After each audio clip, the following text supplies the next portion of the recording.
Hello friends, today I am going to teach your microbiology subject.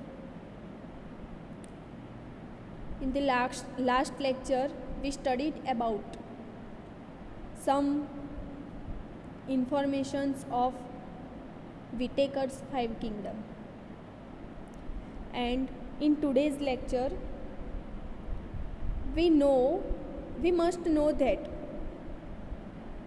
which are five kingdoms of Whitaker's classifications. They are Monera, Kingdom Protista, Kingdom Fungi, Kingdom Plantae, and Kingdom Animal. And in today's lecture we will study more of these kingdoms. એટલે કે ગયા લેક્ચરની અંદર આપણે વિટેકરના 5 સૃષ્ટિના વર્ગીકરણ વિશેની માહિતી મેળવી હતી. આજે આપણે એ 5 સૃષ્ટિઓનો વિગતમાં અભ્યાસ કરવાનો છે. First of all 5 kingdoms of Whitaker: Kingdom Monera, Kingdom Protista, Kingdom Fungi, and Kingdom Plantae, and Kingdom Animal.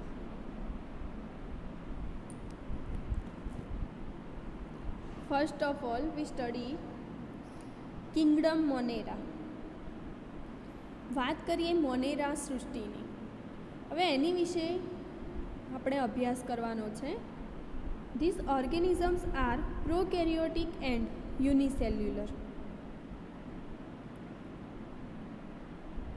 These organisms are prokaryotic and unicellular. તો મોનેરા સૃષ્ટિની અંદર જે સજીવો છે એ આદિકોષ કેન્દ્રી અને એક કોષીય હોય છે. These organisms are prokaryotic and unicellular. એટલે કે આ સજીવો આદિકોષ કેન્દ્રી અને એક કોષીય હોય છે. પ્રોકેરિયોટિક મીન્સ કે સુવિકસિત કોષ કેન્દ્ર ધરાવતા નથી, એ આદિ કોષ કેન્દ્રી, અને યુનિસેલ્યુલર એટલે કે એક કોષીય સજીવો. They do not have a well-defined nucleus and also lack cell organelles. They do not have well-defined nucleus and also lack cell organelles. તેમાં સુવિકસિત કોષ કેન્દ્ર હોતું નથી. They do not have well-defined nucleus એટલે કે એમાં સુવિકસિત કોષ કેન્દ્ર હોતું નથી. And also lack cell organelles અને કોષીય અંગિકાઓનો અભાવ હોય છે. ફર્સ્ટ આપણે વાત કરી કે these organisms are prokaryotic and unicellular. એમાં જ મેં કહી દીધું કે આદિકોષ કેન્દ્રી હોય છે. કેમ આદિકોષ કેન્દ્રી? તો એની અંદર સુવિકસિત કોષ કેન્દ્ર જોવા મળતું નથી. કોષ કેન્દ્ર સુવિકસિત હોતું નથી, એને આપણે પ્રોકેરિયોટિક એટલે કે આદિકોષ કેન્દ્રી કહીએ છીએ. They do not have a well-defined nucleus and also lack cell organelles. તો તેમાં સુવિકસિત કોષ કેન્દ્ર હોતું નથી અને કોષીય અંગિકાઓનો પણ અભાવ હોય છે. લેક ઓફ સેલ ઓર્ગેનલ્સ એટલે કે કોષીય અંગિકાઓનો અભાવ હોય છે. Some organisms show the presence of cell wall while there are others without a cell wall. Some organisms show the presence of cell wall while there are others without a cell wall. કેટલાક જીવો જે છે એ કોષ દિવાલની હાજરી સૂચવે છે, જ્યારે અન્ય કોષ દિવાલ ધરાવતા નથી. some organisms show the presence of cell wall while there are others without a cell wall. તો આ મોનેરા સૃષ્ટિની અંદર કેટલાક સજીવો કોષ દિવાલ ધરાવે છે જ્યારે અન્ય કોષ દિવાલ ધરાવતા નથી. Consequently, some organisms are autotrophic and others are heterotrophic.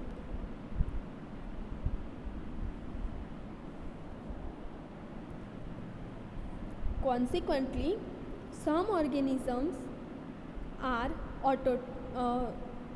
autotrophic and others are heterotrophic. First of all, I would like to say that what is autotrophic and what is heterotrophic. Autotroph is an organism that can produce its own food using light, water, carbon dioxide or other chemicals. Because autotrophs produce their own foods, they are sometimes called producers. Plants are the most familiar type of autotroph, but there are many different kinds of autotrophic organisms.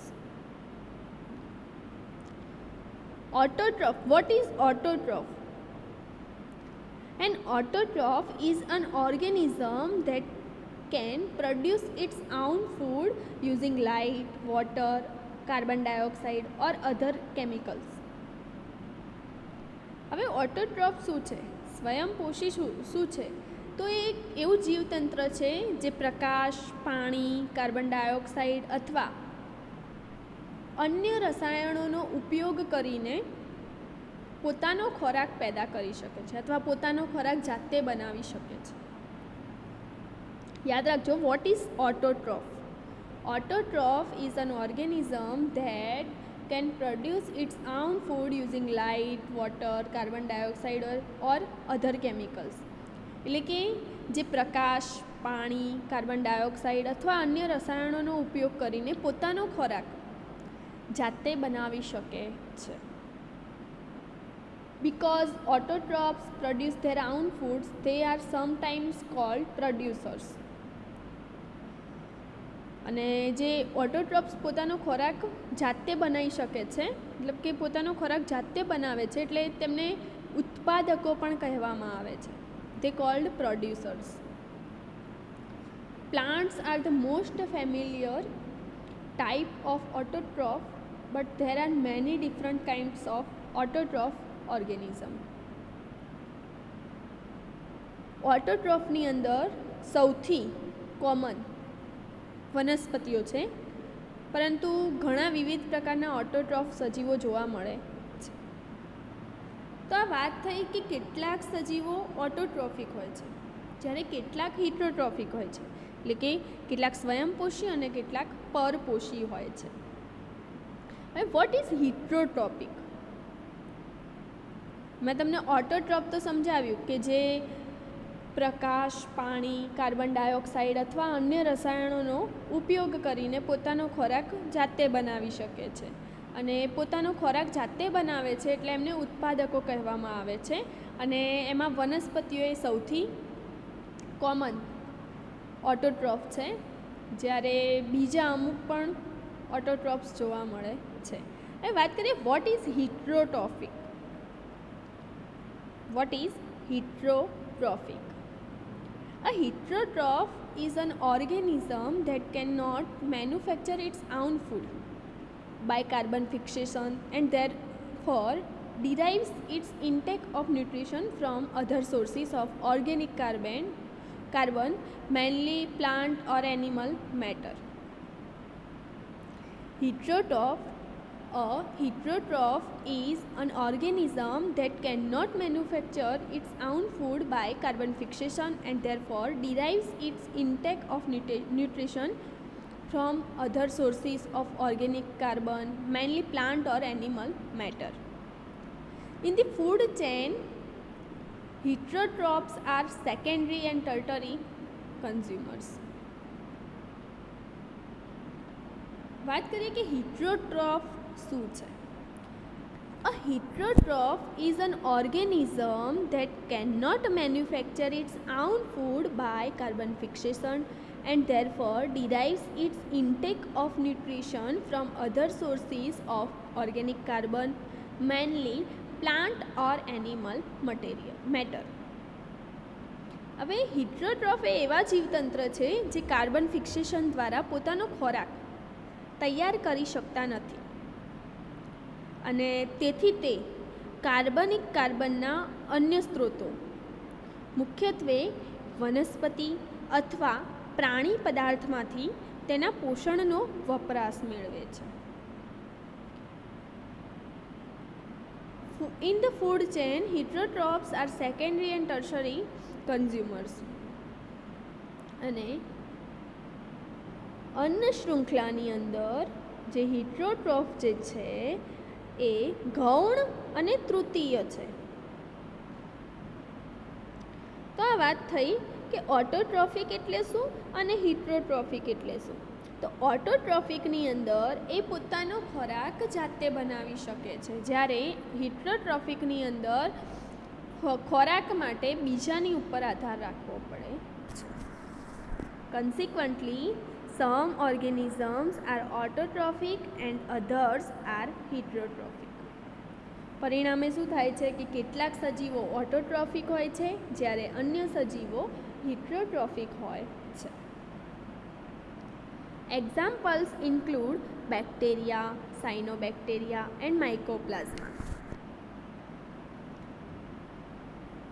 Examples include bacteria, cyanobacteria and mycoplasma.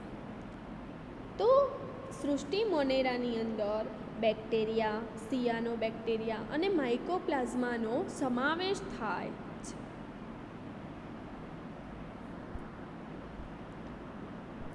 Another kingdom is kingdom Protista.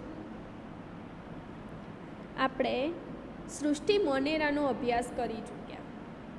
હવે આપણે સૃષ્ટિ પ્રોટિસ્ટાનો અભ્યાસ કરીશું.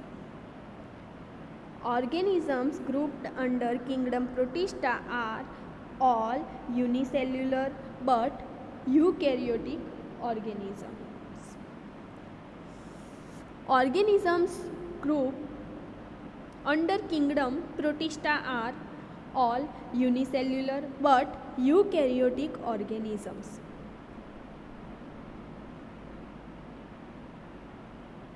Protista સૃષ્ટિની અંદર સજીવો એક કોષ કેન્દ્રીય હોય છે. બધા જ જે સજીવો જે છે એ એક કોષીય હોય છે, એક કોષીય હોય છે બટ યુકેરિયોટિક ઓર્ગેનિઝમ્સ. પરંતુ કોષ કેન્દ્ર કેવું ધરાવતા હોય છે? સુવિકસિત કોષ કેન્દ્ર ધરાવે છે. વાત કરીએ છીએ આપણે Kingdom પ્રોટિસ્ટાની. Organisms grouped under kingdom Protista are all unicellular but eukaryotic organisms. તો પ્રોટિસ્ટા સૃષ્ટિની અંદર સજીવો એકકોષીય હોય છે પરંતુ કોષ કેન્દ્ર સુવિકસિત ધરાવે છે. These are the simplest form of eukaryotes that exhibit either autotrophic or heterotrophic mode of nutrition. These are the simplest form of eukaryotes that exhibit either autotrophic or heterotrophic mode of nutrition. સુવિકસિત કોષ કેન્દ્રીના આ સૌથી સરળ સ્વરૂપો છે, કેમ કે મોનેરા જે છે એ આદિ કોષ કેન્દ્રમાં સમાવિષ્ટ છે.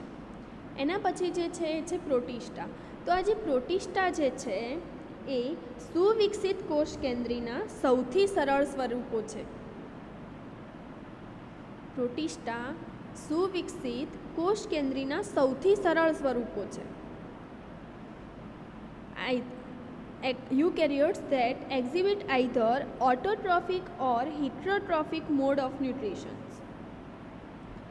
જે પોષણની દ્રષ્ટિએ સ્વયંપોષી અથવા પરપોષી હોય છે.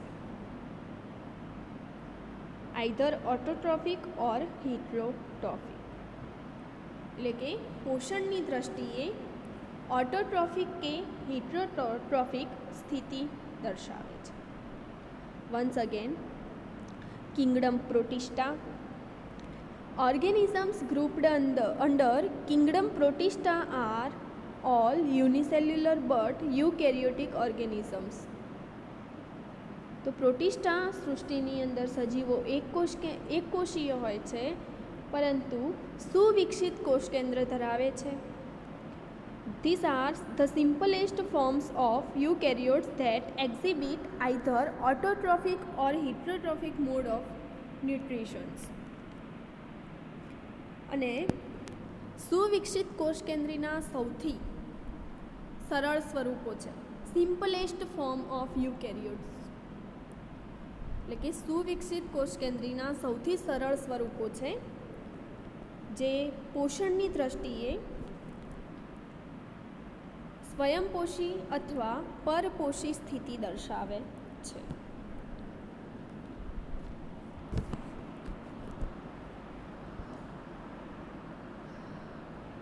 Some organisms have appendages such as cilia or flagella or pseudopodia to move around. Some organisms have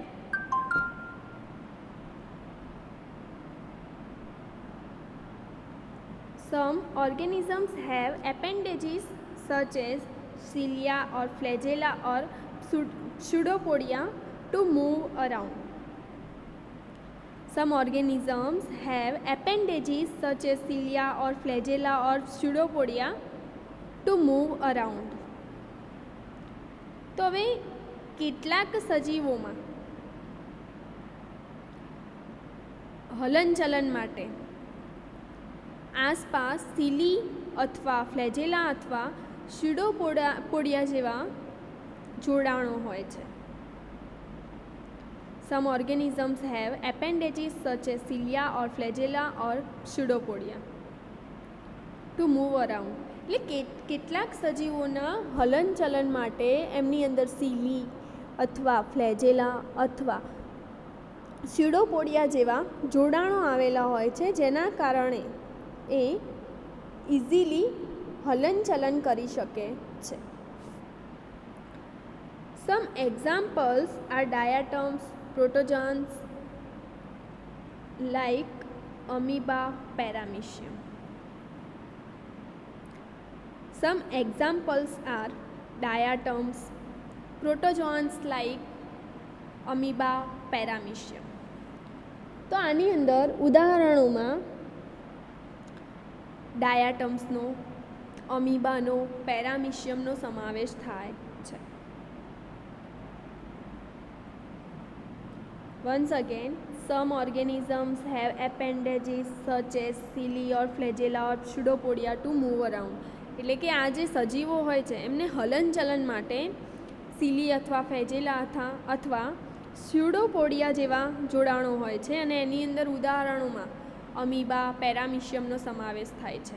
વાત કરીએ કે અમીબા કેવું હોય છે, તો અમીબા અનિયમિત આકારનું સજીવ છે જે એક કોષ કેન્દ્રીય હોય છે. વાત કરી કે બધા કેવા હોય છે, પ્રોટિસ્ટામાં બધા એક કોષીય હોય છે, તો અમીબા જે છે એ અનિયમિત આકારનું એક કોષીય પ્રજીવ છે.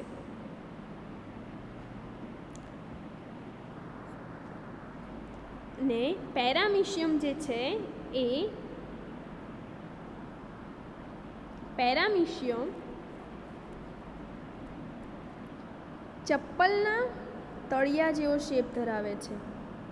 એ પણ કેવું હશે, એક કોષીય હોય છે.